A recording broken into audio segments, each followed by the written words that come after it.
जलवत के गुनाह है। ए अरहमर राहिमीन, ए अकरमल मुकरमीन, आपके अलावा कोई बख्शने वाला नहीं।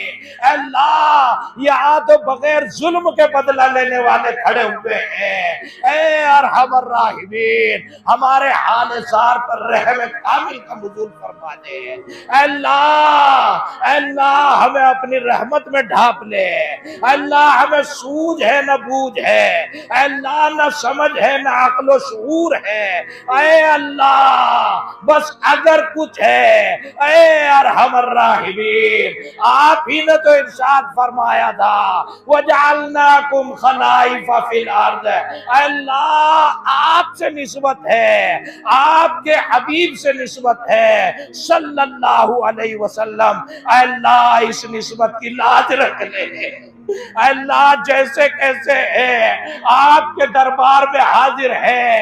ऐ अरहमर राहिमीन, न दुनिया आबाद है ना आखिरत आबाद दिखाई दे रही है। अल्लाह आप चाहे तो सब कुछ आबाद है।